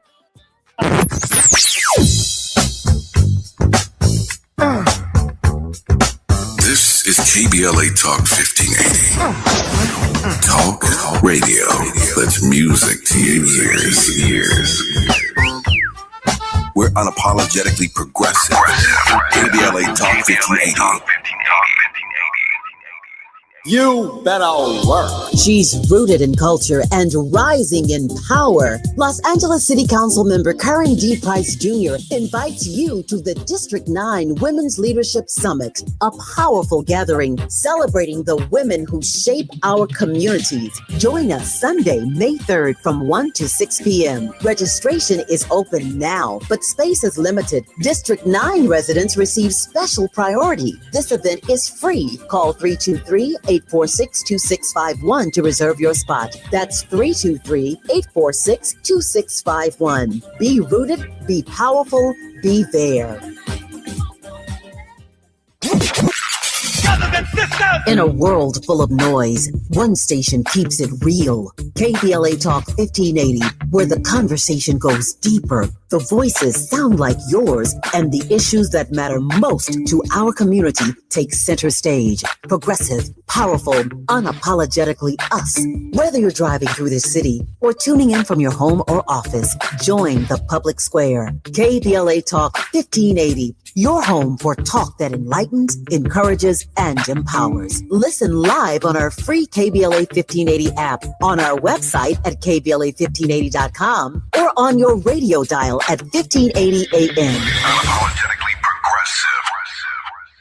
My name is Tyrone Owens, and this is my home for 23 years that burned in the fire. Me and my wife, Charlene, we had this whole yard decorated every year. This was the house that sparkled throughout the entire neighborhood on all the holidays. It's a community that will never be the same due to the negligence of the utility company. So I am pretty upset about that. We were nowhere near being able to rebuild with our insurance. It's going to cost $1 million to put your house back up. I want to get back to that point where we were before the fire. I'm starting to get emotional, but I'll work through it. LA Fire Justice has been wonderful for us. They're just caring people. We have all faith in them. Big ups to LA Fire Justice, who's giving us hope to rebuild 100%. Advertisement. Douglas Foster, 221 East Walnut Street, Suite 100, Pasadena, California, 91101 is the attorney responsible for this ad. LA Fire Justice is proud to sponsor Conversation Live, Altadena Rising with James Farr on KBLA Talk 1580.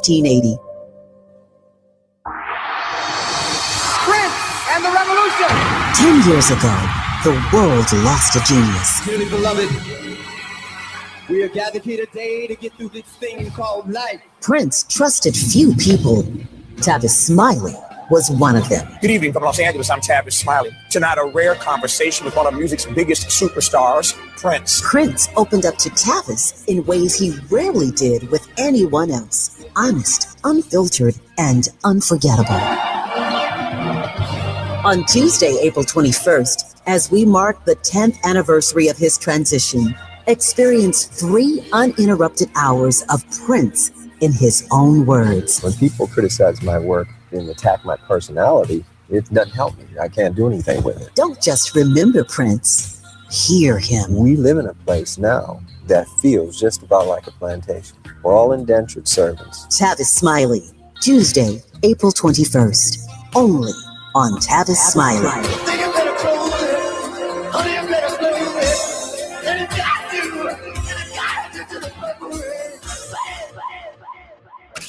You're listening to Jesse Jackson Jr. on KBLA Talk 1580.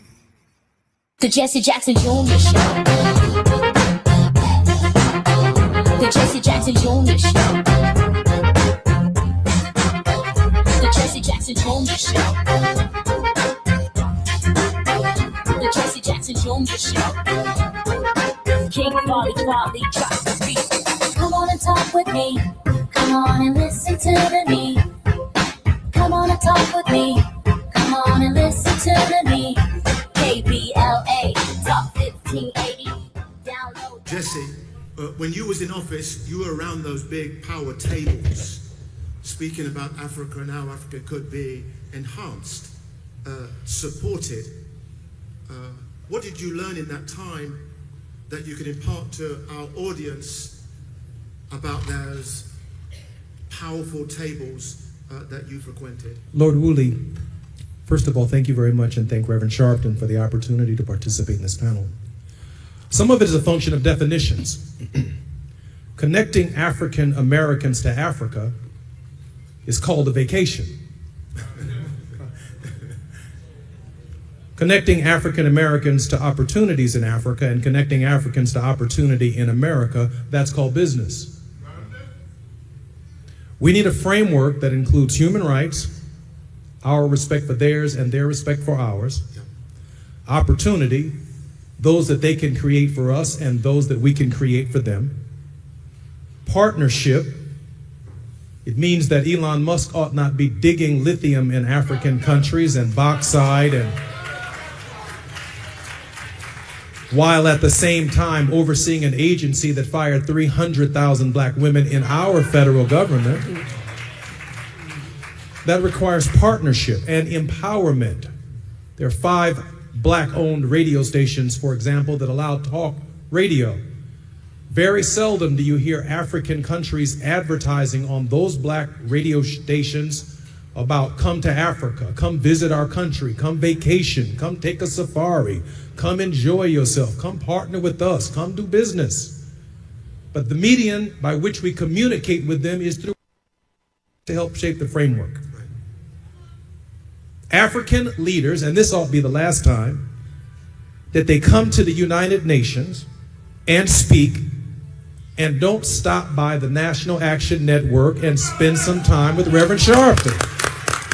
Now, we don't trust Elon Musk, but we do trust Reverend Sharpton. And I don't have a problem trusting Reverend Sharpton to meet with Elon Musk to tell him there will be no more digging of lithium in Africa until you see black lawyers and black accountants and black teachers and black colleges and black people and make a commitment to us here at home. That's the leverage that we need so he can dig in Africa. And last but not least, the next time an African leader comes to the United States, they ought call and ask for the lay of the land before they meet with the President of the United States and get insulted by Donald Trump. We saw what he did to the President of Ukraine, made him go home and put on a suit and come back. If they would have called us from South Africa and said, what would it be like if I accept an invitation from Donald Trump, we would tell him he's going to insult the hell out of you when you come there. So ignore the insult. Make sure the African president comes where he or she is respected first. Meet with our leadership and let's create opportunities amongst ourselves. So I'm loving the energy. I'm loving the vision. I'm guessing right now this is the time to think bigger and bolder than we have perhaps for some time. I'm reminded when I look at the 1920s that a black brother started the biggest movement of the African diaspora ever seen in Marcus Garvey. 6 million followers, raising millions of pounds, which would have been tens of millions of pounds. And you did all of that without mobile phones, without social media. Brothers and sisters, what's our excuse? We've seen what nations can do when they have a wealth fund. For example, Norway, when they had the oil, they spent half and saved half. And now they have a wealth fund worth $2 trillion. I'm asked the panel, we need a Marcus Garvey moment here. Where does it start? Where does it start, brother? Where does it start? As far as I'm concerned, it started with him just a few moments ago.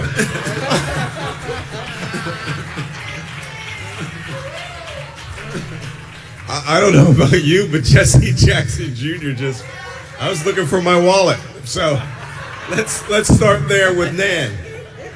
How do we get a wealth fund? How do we start our own wealth fund? Talk to I'm Jesse Jackson Jr. Welcome aboard to the Jesse Jackson Jr. Show. Just a moment in time on the panel with Dr. Johnny Mack.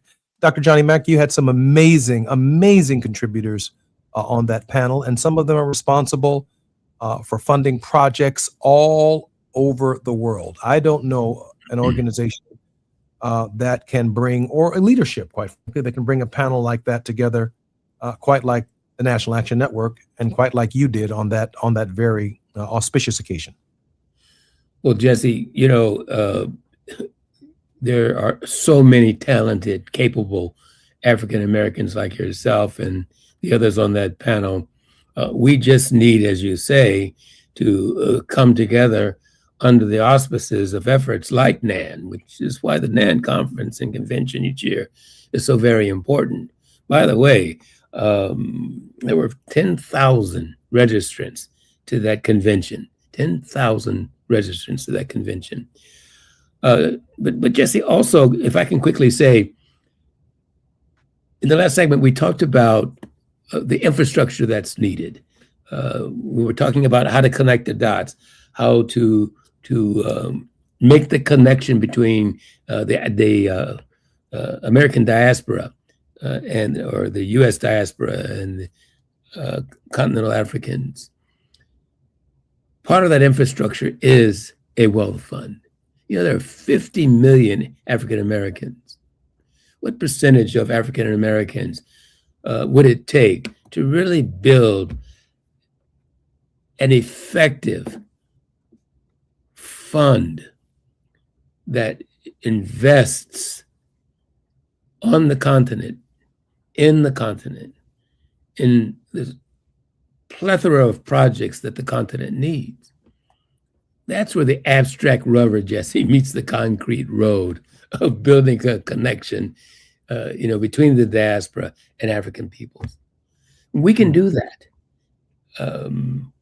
if each and every one of us just set aside 2 or 3 of the Starbucks coffees that we might buy, or the pairs of shoes that we might buy.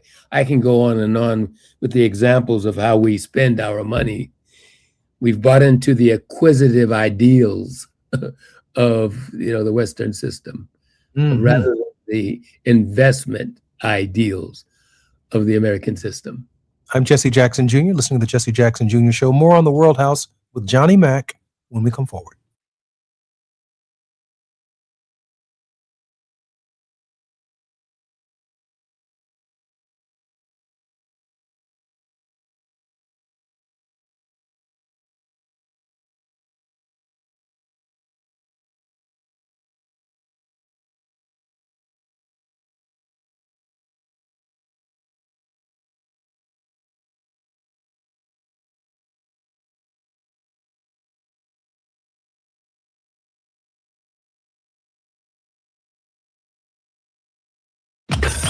While you're stuck in traffic, we can at least bring you up to speed on the news of the day. You're listening to Jesse Jackson Jr. only on KBLA Talk 1580.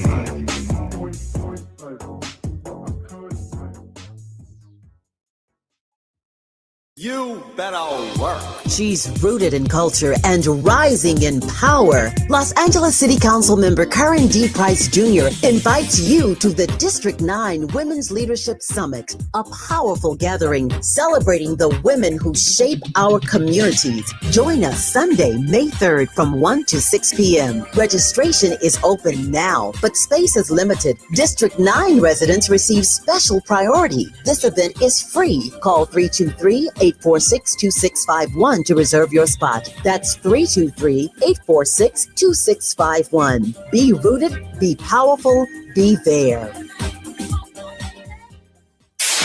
KBLA Talk 1580. We've got a lot to talk about. KBLA Talk 1580, connecting you with services and solutions. The midterm elections are upon us. It is voting season once again. Common Cause's motto is fighting for the democracy we deserve. In service of that goal, Common Cause puts its state and national policy expertise, massive network of grassroots supporters, and nonpartisan approach into action to strengthen our democracy against the challenges we face today. They work at every level of government on priorities that impact each of our lives, like defending the right to vote, limiting big money's influence on our elections, holding public officials accountable, and more. Common Cause is a nonpartisan grassroots organization dedicated to upholding the core values of American democracy. They seek to empower all people to make their voices heard in the political process. This election may be the most important one ever. If you'd like to make a donation or volunteer in service to the Constitution, please visit commoncause.org. That's commoncause.org. This is a community call to action from KBLA Talk 1580.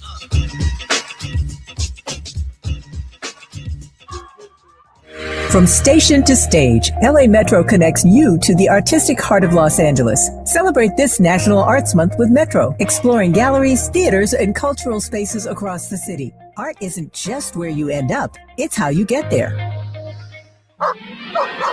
What is it, boy? Someone need help? Someone in trouble? Oh, okay. So you just want me to get Progressive Auto Insurance because their collision coverage covers up to $1,000 in vet bills if you're injured in an accident? That's it?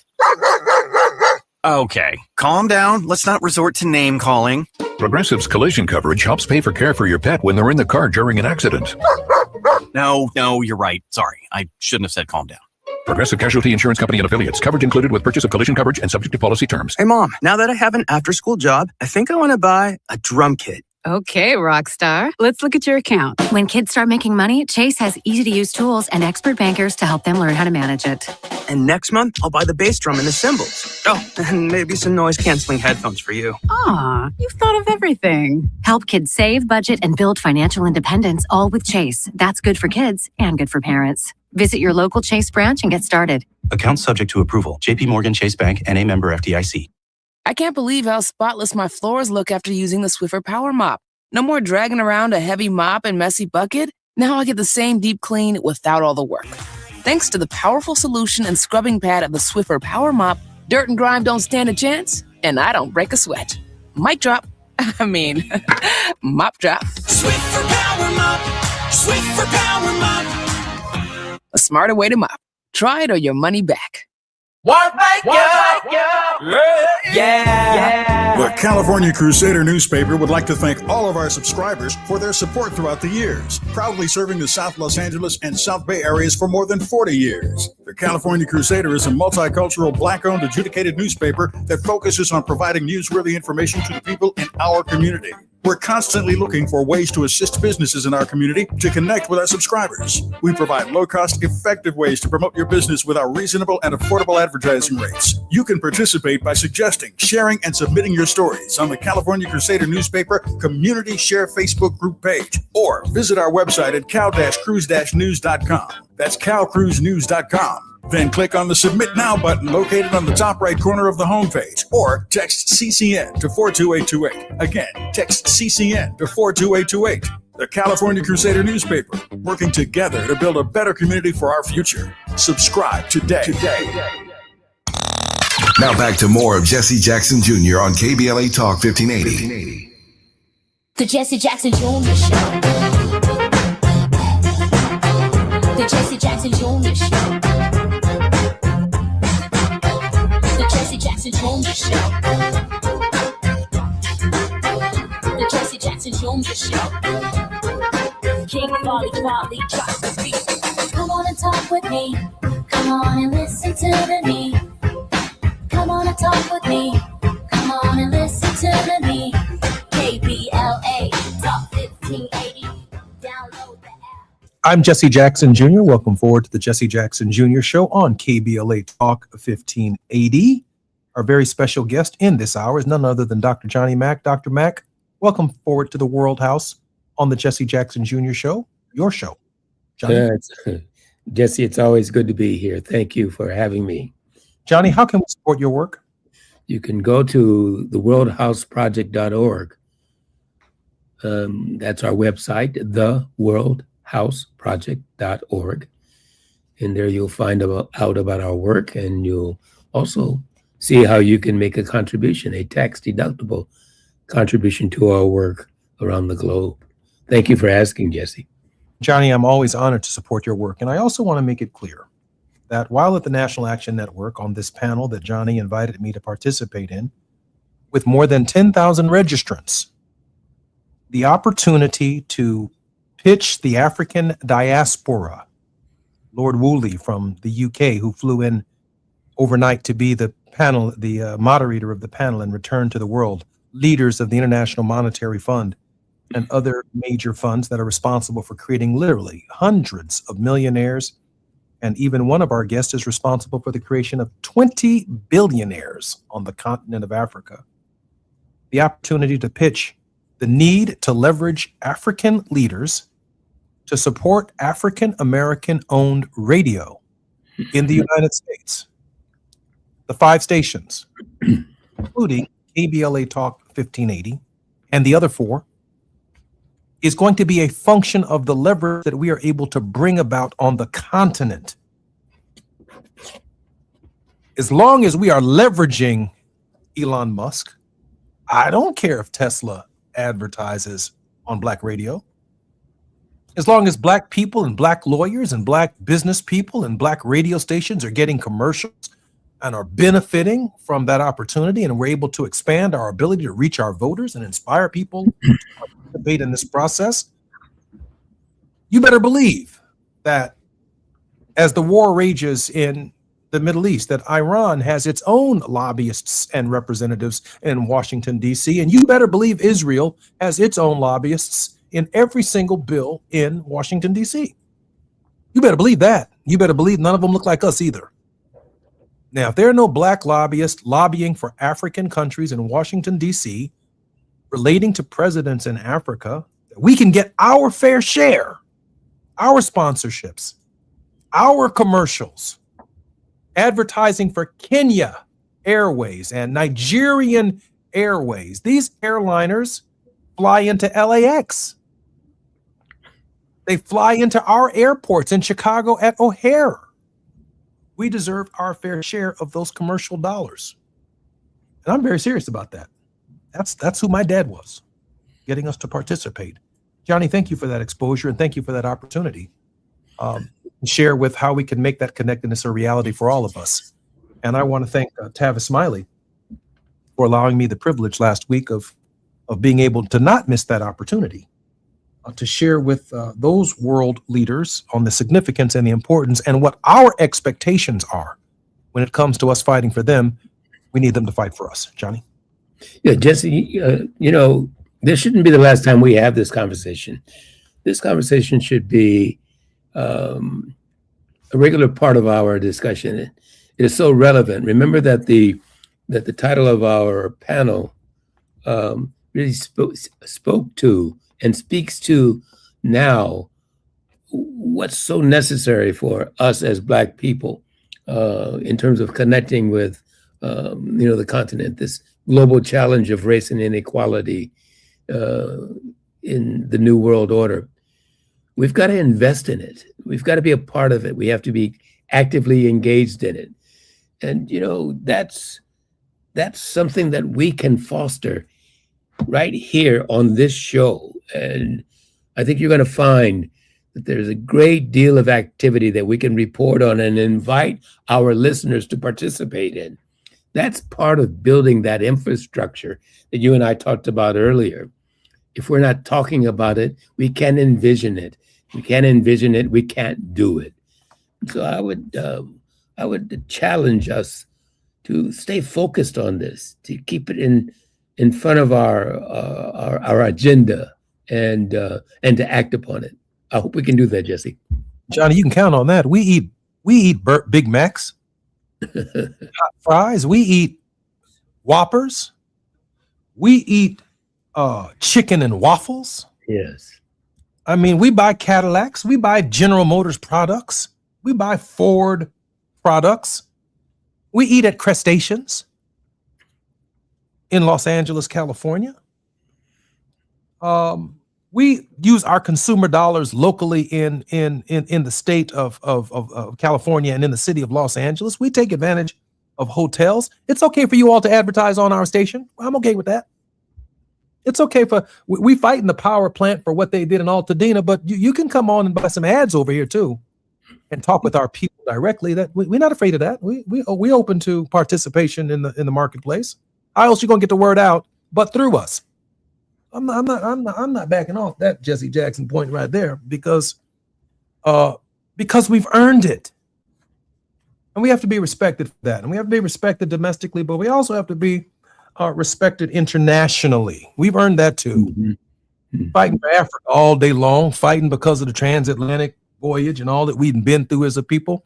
This is the 21st century. We earned some respect from our African leaders and brothers and sisters to take our business people serious and to allow us to be the negotiators and the brokers between their countries and Elon Musk and Apple and Google and everybody else who wants to build a data center here and build data centers, taking advantage of Africans there and build solar farms there. We've earned that right to participate. Now, right. We can't say we want a fair relationship and then say that we're not prepared to call out what it is when it's not what it is. What it ain't what it is. It ought to be is what it is. Now, that's where I am. I eat cereal with no milk. Got the canned milk. Got waffles with no syrup. I know where I've been. I've been to the situation where ain't no milk. Powder milk. Anyway, Johnny, thank you for being on the program today, and I can't wait to see you next week, my brother. Jesse, thank you. I'm looking forward to it as well. I love you so much, Johnny, and there's nothing you can do about it. All right, brother. Mutual. I'm Jesse Jackson Jr. You've been listening to the Jesse Jackson Jr. Show on KBLA Talk KBLA Talk 1580. More when we come forward right here at KBLA. Stay here with us and support this station and support the work that we do. I'm Jesse Jackson Jr. Until tomorrow. KBLA 1580 Santa Monica.